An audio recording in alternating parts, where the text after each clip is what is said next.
And then we'll jump from that right to this. I mean, maybe. We believe that in 2012, specifically on the 21st December, we all died in an instant and we all was transported into another dimension. No one felt it, saw it, and no one remembered it. But Remembered it. when we say died, it's a figure of speech. Basically, we just instantaneously ceased to exist in one reality that we were all born in, lived in, and was supposed to die in. Okay, the grammar. The guy wasn't that awesome of a speller, but Elon Musk, the shit before this, ties right into this. But in an instant we was all transported, even the fabric of space, time, and everything we can see. It all instantaneously ceased to exist in the original reality but still existed within another reality, and within that one we exploited the lag in near real-time reality, to then keep it open at our will via the LHC or CERN, which is the Large Hadron Collider. Which went online, I think it was 2007 is when it came online. They had to do a lot of experiments. I think they could only do like one every month or so, or every so many months, before they could actually get it down. They knew what was coming. It all happened for a reason. Everything happens for a reason. Oh shit. Keeping one step ahead of the inevitable collapse of reality. The Mayans predicted it. Leonardo da Vinci couldn't invent machines past the 20th and very early 21st century because it doesn't go further than that in that old reality. That's why he never drew any spaceships or science-type stuff. He couldn't see that far because it didn't go that far. The same is with Nostradamus. How can you predict the future if it doesn't go that far? CERN, or the Large Hadron Collider, is the experiment at the heart of this conspiracy theory. Most significant inventions have come from CERN scientists in the past we can remember. Did you know that? If you check upon what has been attributed to being invented at CERN or the Large Hadron Collider, you will be blown away.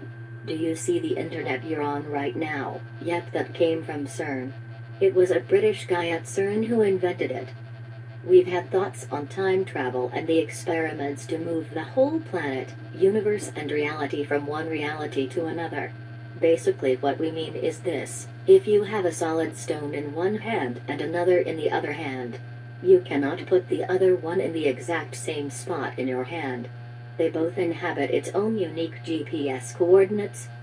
But as CERN or the LHC scientists have already admitted to us all, they have recreated a black hole right here on Earth under controlled conditions, which in effect is another reality, or reality number 2, which means they opened a reality within this one, which is reality number 1, and this is the mythical Pandora's box in all its glory. A paradox. Pandora's box. They sound very similar. It's kind of like, going in here and opening up one of these videos, and then opening up another one, the same one, trying to open up inside of it. It won't let you do it. It's impossible. We did it in here. Like, you can save the same file twice. You just got to put a 1 or a 2 behind it to distinguish them from each other, because they're exactly the same thing, and if you weren't to distinguish them from each other, they would bleed into one another. Got it? Let's jump to this mofo real quick. What he's about to embark on you here is called the D-Wave computer. We've had it for a while. I really hope this is not the first time you've been hearing about it, but hey, if it is, at least you're hearing about it. Impressive machines. At the heart of this big box is a tiny chip about the size of your thumbnail. And on this chip resides all of the wonder and magic that makes this thing go. I'm not going to describe in any mathematical detail how it all works, but let me give you an analogy. In quantum mechanics, there's this concept that a thing can exist in two states which are mutually exclusive at at the same time, quote unquote. And I'm using those words because the English language was developed before we had concepts to describe what these things actually are doing. But I'm going to give you a... Remember? Like she just said in the last video. Like trying to put a rock in the exact same spot in your hand that there's already a rock. A roundabout way of understanding this. Imagine that there really are parallel universes out there, and now imagine you have two that are exactly identical in every respect, all the way out to the horizon as far as we can see, down to the last little atomic detail of every single thing, with only one difference. And that's the value of a little thing called a qubit on this chip, which is a contraction of quantum bit. And that qubit is very much like a bit or a transistor in a conventional computer. It has two distinct physical states, which we call 0 and 1 for bit. In a conventional computer, these are mutually exclusive. That device is either one or the other, never anything else. In a quantum computer, that device can be in this strange situation where these two parallel universes have a nexus, a point in space where they overlap. And when you increase the number of these devices, every time you add one of these qubits, you double the number of these parallel universes that you have access to. Nexuses. Until such time when you get to a chip like this, which has about 500 of these bits, you have something like 2 to the 500th power of these guys living in that chip. So the way I think about it is that the shadows of these parallel worlds... Well, the way I look at it is, he just told you how many can live inside of this thing? How many people can live inside of this thing? They can live inside of there. There's universes inside of there. Parallel universes. That is the key to parallel universes.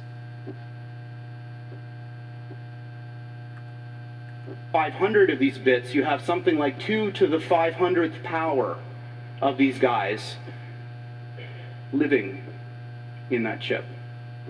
So the way I think about it is that the shadows of these parallel worlds overlap with ours. And if we're smart enough, we can dive into them and grab their resources and pull them back into ours to make an effect in our world.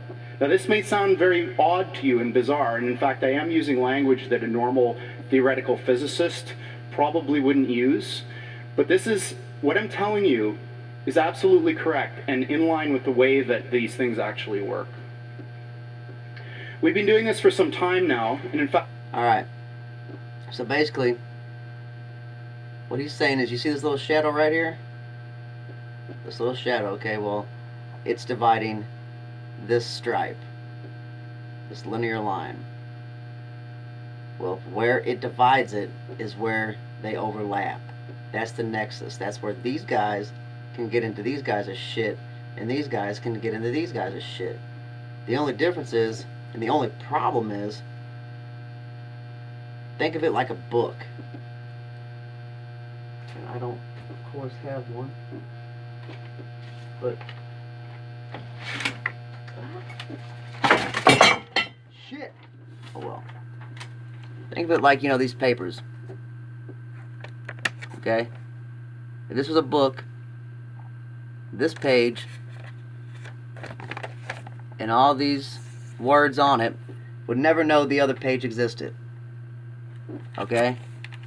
It just won't know.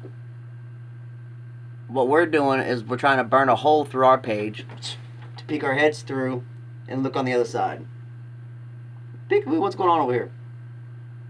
And we're thinking we're going to grab resources from over here and take it over here and be able to use it. Well, guess what? In quantum physics, you can't grab from one thing and pull it to the other side and expect it not to bring its force and its power and its energy with you from the other dimension.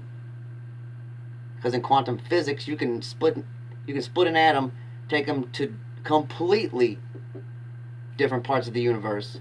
When you move one up, the other one will move up. When you move one down, the other one will move down. It doesn't matter. The distance in between them doesn't matter. They'll always hold a part of their realm, of their natural realm, I should say. That's just physics. And that's just quantum physics. In fact, we have our own version of Moore's Law. The doubling of the number of these qubits on the chip has happened once a year for the past 9 years. So for the last 9 years. And this is August 25th, 2015. So it has doomed us to constantly having to keep jumping from one reality to which is reality number one, and this is the mythical Pandora's box in all its glory. A paradox, Pandora's box, they sound very similar.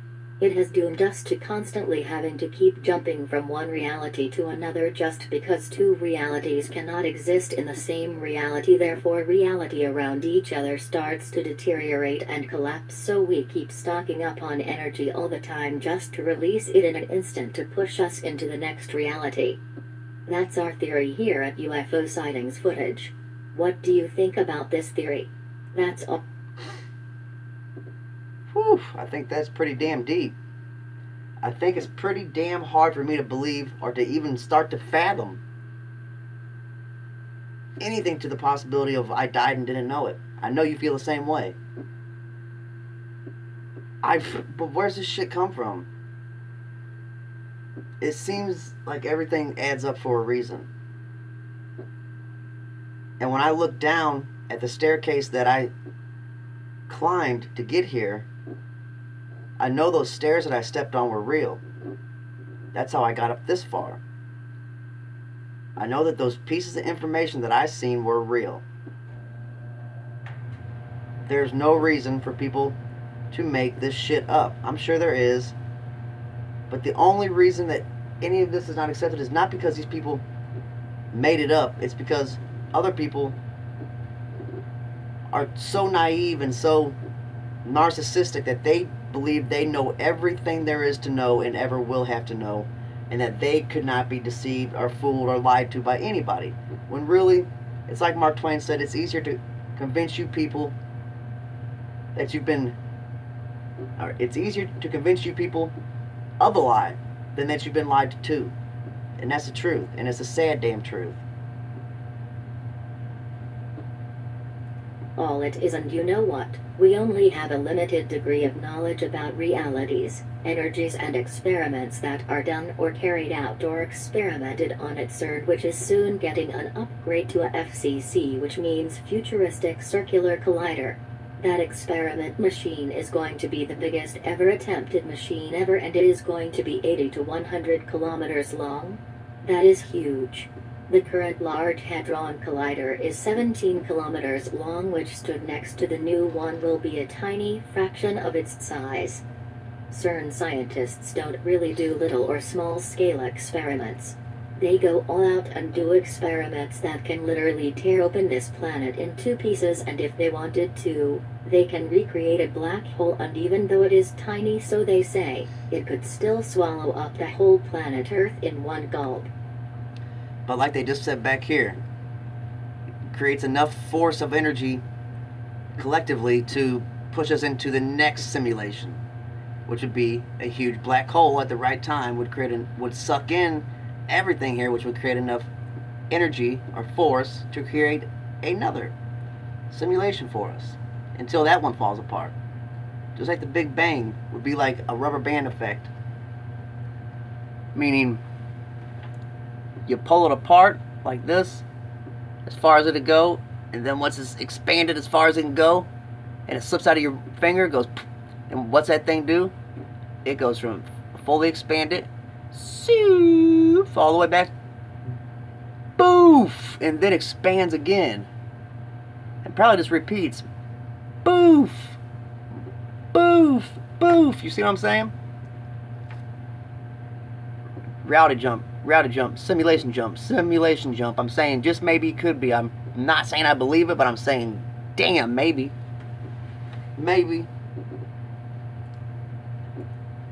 Even a black hole must have started with a tiny black hole, unless it just instantaneously materialized out of thin space as big as it ever would get. The Large Hadron Collider is a massive conspiracy theory unto itself. Many, many conspiracies have gotten their roots there, and What the hell is the difference between a conspiracy theory, a concept, or a theory? What's the difference? They're all not able to be proven. They're all just thought. But this is... will never go away unless the Mandela effect takes hold and changes our memories surrounding the Large Hadron Collider and we lose knowledge about CERN, LHC? Again, more conspiracies just ooze from there. If you look up the statue they were given by India to the Large Hadron Collider, which is a statue of the goddess Shiva, the goddess of chaos and destruction. Well, it seems like the scientists thought it was a great thing to perform an actual sacrifice in front of the statue. I mean, what is going on there, right? Yeah, they did too. They did. An actual human sacrifice, and the dumb fucks got caught on camera and tried to say that they were just playing a joke. Yeah, right. Right before a big harvest? I don't think so, you dumbasses. But think about it, folks. Think about it, please. I hope you watched it all the way till the end.